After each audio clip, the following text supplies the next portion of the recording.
Hello dear students, welcome to online classes for chemistry. Last class में हमने पढ़ा था क्लोरोफॉर्म के बारे में। आज हम पढ़ेंगे आयोडोफॉर्म। आयोडोफॉर्म भी एक हैलोफॉर्म होता है जो CH3 में X की जगह आयोडीन लेने पर हमें मिलता है CHI3। ये इसका फॉर्मूला हो गया। बनाने की विधियों में एक ही विधि है, वो है प्रयोगशाला विधि। प्रयोगशाला विधि और प्रयोगशाला विधि का फर्स्ट इसमें मेथड जो हम लेते हैं वो विरंजक चूर्ण ना लेकर के इसमें हम सोडियम हाइपो आयोडाइड यूज करते हैं। तो सोडियम हाइपो आयोडाइड प्राप्त करने के लिए फर्स्ट स्टेप जो होता है वो है NaOH प्लस I2। तो NaOH की अभिक्रिया I2 से करवाते हैं तो सोडियम हाइपो आयोडाइड प्राप्त होता है। सोडियम हाइपो आयोडाइड प्राप्त होता है।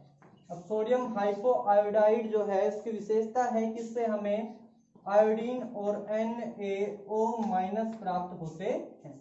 अब इसकी रिएक्शन हम दो प्रकार से करवा सकते हैं। तो दो प्रकार से कौन कौन से हैं, तो देखो फर्स्ट है किसी एथिल अल्कोहल से।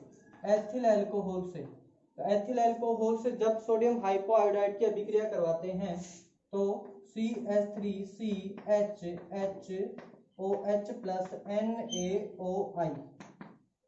जब ऐसा करते हैं तो हमें प्राप्त होता है एल्डिहाइड, यानी एक कार्बोनिल कंपाउंड प्राप्त होता है, क्योंकि इस यौगिक का सोडियम हाइपोआयोडाइड की उपस्थिति में ऑक्सीडेशन हो जाता है। अब ऑक्सीडेशन होने के बाद में हमें मिलेगा एल्डिहाइड। तो एल्डिहाइड हो गया CH3CHO प्लस प्लस में NaOH के अणु मिलेंगे इस प्रकार से। तो देखो अब क्या करते हैं, किसी एल्डिहाइड जो हमें प्राप्त हुआ है, जो संतुलित करनी अभिक्रिया वो आप खुद कर लेना। संतुलित करने के बाद में देखो CH3CHO एल्डिहाइड जो हमें प्राप्त हुआ है उस एल्डिहाइड की अभिक्रिया हम करवाते हैं वापस से सोडियम हाइपोआयोडाइड से। तो CH3CHO प्लस NaOI। अब इसके साथ रिएक्शन जब करवाते हैं तो हमें 3 हाइड्रोजन का प्रतिस्थापन 3 आयोडीन के द्वारा करना होता है और जिससे हमें मिलेगा CI3CHO। मैं इसलिए इसको फास्ट बता रहा हूं क्योंकि लास्ट क्लास में जो हमने मेथड अप्लाई किया था वो सेम मेथड था इससे, बस अंतर ये था कि वहां हमने क्लोरीन लिया था, यहाँ क्लोरीन की जगह आयोडीन ले रहे हैं, बस थोड़ा सा अंतर है और कोई अंतर नहीं है। तो देखो CI3CHO हमें मिल गया। अब वापस से किसकी रिएक्शन करवाएं, किसी बेस की। तो इसके साथ में बेस की रिएक्शन करवाते हैं। तो बेस की रिएक्शन करवाते हैं क्या होगा, CI3CHO प्लस NaOH क्षार की अभिक्रिया करवाते हैं। तो क्षार की अभिक्रिया जब करवाएंगे तो CHI3 हमें मेन प्रोडक्ट के रूप में प्राप्त होगा। इसी तरीके से सेकंड एग्जांपल होता है एसीटोन का। तो एसीटोन यदि लें CH3COCH3, एसीटोन के साथ में सोडियम हाइपोआयोडाइड की रिएक्शन करवाने पर ऑक्सीडेशन नहीं होगा, क्योंकि एथिल अल्कोहल का ऑक्सीडेशन कार्बोनिल में होता है। अब हमने पहले सीधा कार्बोनिल ले लिया। अब क्या करें, तो इसकी रिएक्शन जब करवाते हैं तो 3 अणु लेंगे, संतुलित कर लेंगे अपन, खुद ही बाद में देख लेना। CI3COCH3 प्राप्त होता है। अब CI3 यानी try iodo compound, try iodo derivative हमें मिल गया। अब इसकी रिएक्शन वापस से सेकंड स्टेप पे किसी क्षार के साथ में करवाते हैं प्लस NaOH। क्षार से रिएक्शन करवाएंगे तो क्या मिलेगा, तो क्षार से रिएक्शन करवाने पर हमें CHI3 मेन प्रोडक्ट के रूप में प्राप्त होगा और NaO जो है वो COCH3 के साथ जुड़ करके बाहर निकल जाएगा। तो NaOCOCH3 ये को प्रोडक्ट होगा। तो इस प्रकार से ये हमारा एक प्रयोगशाला विधि है। इसको अच्छे से देख लो, लास्ट क्लास में हम पढ़ चुके हैं प्रयोगशाला विधि के बारे में अच्छे से, ये वही है।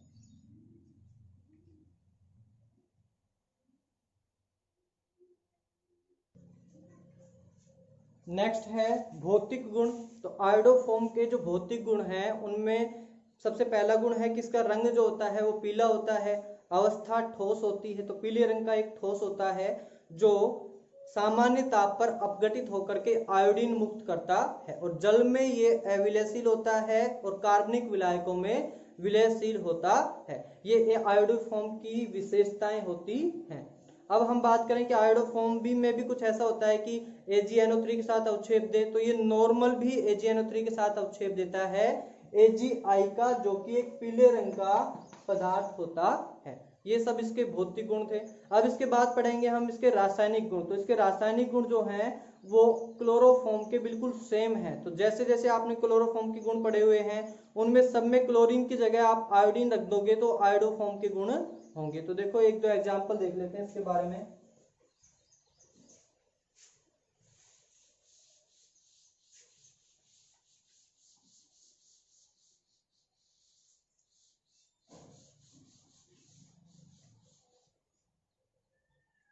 रासायनिक गुण,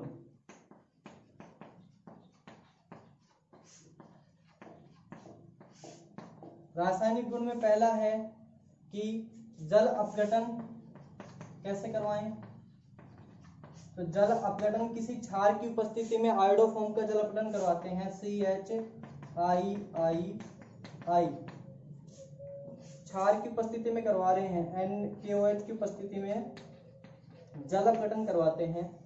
तो क्या प्राप्त होगा, तो आयोडीन जो है OH- के द्वारा रिप्लेस होगी, जैसे क्लोरीन हुआ था, समान समान को प्रतिस्थापित करता है, न्यूक्लियोफिलिक सब्स्टिट्यूशन रिएक्शन होगी, तो हमें प्राप्त होगा CHOH OH और OH, जैम ट्राईओल मिल गया। अब जैम ट्राईओल हाईली अनस्टेबल है, तो क्या करेंगे, बताया हुआ है कि जैम डाईओल मिल जाए चाहे जैम ट्राईओल मिल जाए, हमेशा जल का अणु बाहर निकालना है, याद रखें इसको।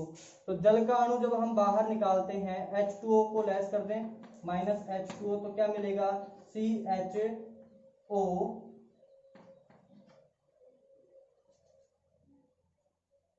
C डबल बॉन्ड OH, एक कार्बोक्सिलिक एसिड हमें प्राप्त होगा। ये हमारा लास्ट जो प्रोडक्ट था जल अपघटन के लिए, सेम क्लोरोफॉर्म में मिला था। उसके बाद दूसरा एग्जांपल देख लें, Ag चूर्ण सिल्वर चूर्ण के साथ अभिक्रिया। तो सिल्वर चूर्ण के साथ अभिक्रिया करवाते हैं, तो CHIII प्लस Ag, 6 अणु Ag के लिए प्लस में आयोडीन, बिल्कुल सेम तरीके से रिप्रेजेंट करना है इसको, 6 AgI। तो 6 अणु AgI के निकल जाएंगे। उसके बाद में क्या बचेगा, एक एसिटिलीन हमें प्राप्त होगा, एल्काइन प्राप्त होगा। यानी सेम जो जितने भी रासायनिक गुण क्लोरोफॉर्म के थे लगभग सभी गुण आयोडोफॉर्म दर्शाएगा। आयोडोफॉर्म क्लोरोफॉर्म से अधिक क्रियाशील होता है, ये याद रखें। तो ये सब के सब, ये एग्जांपल मैंने 2 बता दिए, बाकी सब आप अप्लाई कर लेना। रासायनिक गुण वही हैं जो क्लोरोफॉर्म के थे। अब नेक्स्ट टॉपिक हम पढ़ेंगे कि कार्बन टेट्रा क्लोराइड क्या है, कार्बन टेट्रा क्लोराइड। क्लियर। तो देखो नेक्स्ट है कार्बन टेट्रा क्लोराइड।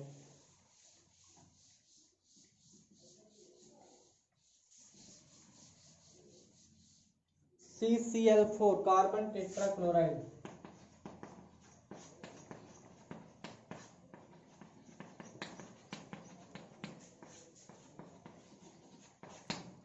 इसका व्यापारिक नाम है पाइरीन। अब बनाने की विधियां देखें इसके लिए। तो बनाने की विधियां क्या है, तो पहली विधि है बनाने के लिए, पहली विधि है किसी CH2 के क्लोरीनीकरण के द्वारा, कार्बन डाइसल्फाइड के क्लोरीनीकरण द्वारा, क्लोरीनीकरण द्वारा। तो CH2 के क्लोरीनीकरण के द्वारा। तो CH2 के क्लोरीनीकरण के लिए हम 3 अणु क्लोरीन के लें, साथ में हम एज ए रिएजेंट SbCl5 की उपस्थिति में रिएक्शन करवाएं, तो हमें प्राप्त होता है CCl4 प्लस H2Cl2। तो कार्बन टेट्रा क्लोराइड बनाने की पहली विधि है CH2 के क्लोरीनीकरण के द्वारा। नेक्स्ट है क्लोरोफॉर्म, ये पढ़ी हुई विधि है, नीचे बता रहा हूं, क्लोरोफॉर्म के क्लोरीनीकरण द्वारा, क्लोरोफॉर्म के क्लोरीनीकरण द्वारा। तो क्लोरोफॉर्म था CHCl3।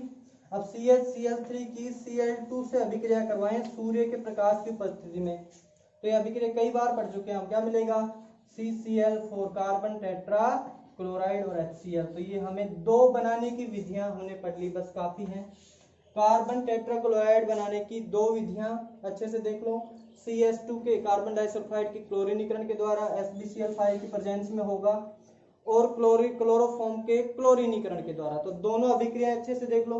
उसके बाद है इसके भौतिक गुण क्या है, तो भौतिक गुण है ये, भौतिक गुण की बात करें तो ये रंगहीन है और हल्की गंध वाला वाष्पशील द्रव होता है। उसके अलावा ये आग बुझाने में काम में आता है क्योंकि ये ज्वलनशील प्रवृत्ति का नहीं होता। उसके अलावा बात करें एक गुण और है इसमें, वो है कि ये कार्बनिक विलायकों में विलयशील है और जल में अविलयशील है। तो ये सब इसके भौतिक गुण हो गए। अब पढ़ेंगे आगे कि कार्बन टेट्राक्लोराइड के रासायनिक गुण क्या है। तो रासायनिक गुण देखते हैं। देखो रासायनिक गुण की बात करें, देखो रासायनिक गुण,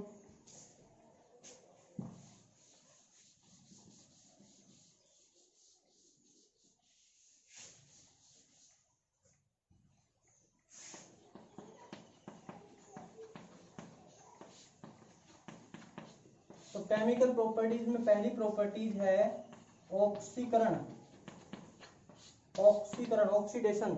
नॉर्मल कार्बन टेट्राक्लोराइड का ऑक्सीकरण नहीं होता, जनरली उसका ऑक्सीकरण नहीं होता, हमें करवाना पड़ता है। तो 775 केल्विन तापमान पर, 775 केल्विन टेम्परेचर पे, 775 केल्विन टेम्परेचर पे यदि अभिक्रिया जलवाष्प की उपस्थिति में करवाएं, यानी जलवाष्प की उपस्थिति में इसे 775 केल्विन टेम्परेचर तक गर्म करें, तो इसका ऑक्सीकरण होकर के और हमें फॉस्जीन गैस मिलती है। तो CCl4 775 kelvin temperature plus H2O जलवाष्प की उपस्थिति में करवाएं तो हमें COCl2 फॉस्जीन गैस प्राप्त होती है। तो फॉस्जीन गैस हमें मिलेगी।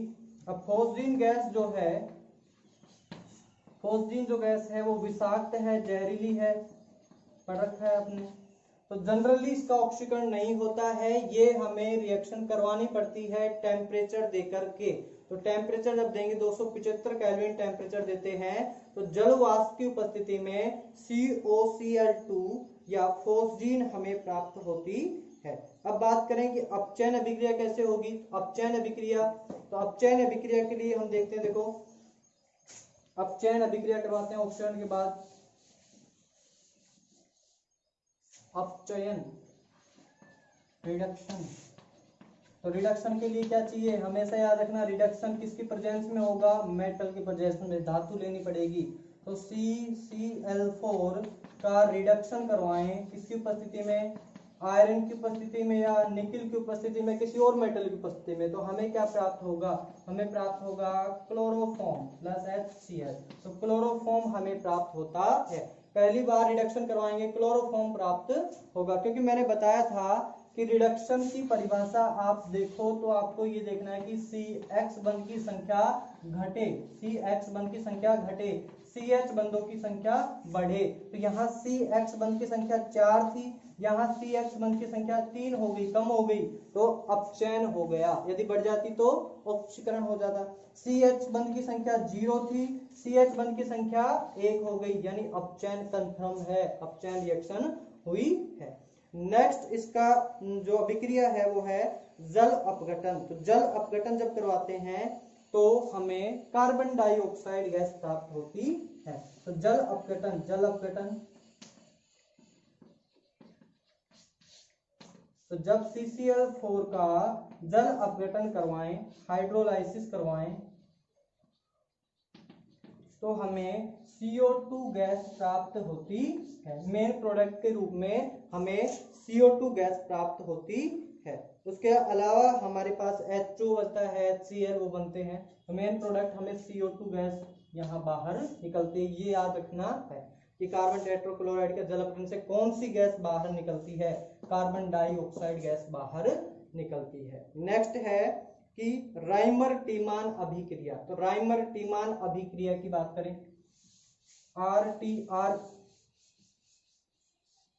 राइमर टीमान अभिक्रिया फिनोल की उपस्थिति में होती है, कल भी पढ़ा था राइमर टीमान अभिक्रिया, प्लस फिनोल की उपस्थिति में CCl4 की रिएक्शन करवाते हैं हम किसी क्षार से, तो क्षार से जब CCl4 की रिएक्शन फिनोल के साथ करवाएं तो क्या होगा, उससे हमें प्राप्त होता है सैलिसिलिक अम्ल। सूत्र हमने कल पढ़ लिया था कि सैलिसिलिक अम्ल ऐसा होता है, ऑर्थो पोजीशन पे COOH, यानी ये तो मेन ग्रुप हो गया, तो ऑर्थो पोजीशन पे OH बोलेंगे, ठीक है, यानी ऑर्थो हाइड्रोक्सी बेंजोइक एसिड, इसको ये भी बोल सकते हैं ऑर्थो हाइड्रोक्सी बेंजोइक एसिड या सैलिसिलिक अम्ल। सैलिसिलिक अम्ल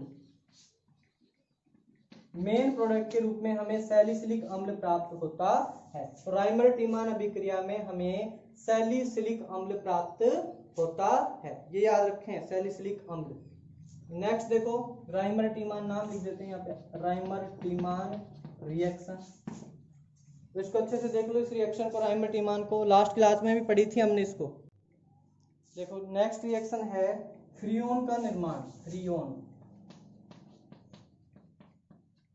फ्रियोन का निर्माण।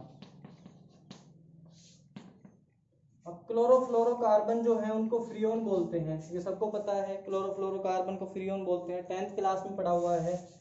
अब फ्रियोन बनाते कैसे हैं, तो CCl4 की रिएक्शन हाइड्रोजन फ्लोराइड से करवाते हैं, और किसकी उपस्थिति में, SbCl5 की उपस्थिति में, तो हमें प्राप्त होगा फ्रियोन, CF2Cl2 प्लस HCl,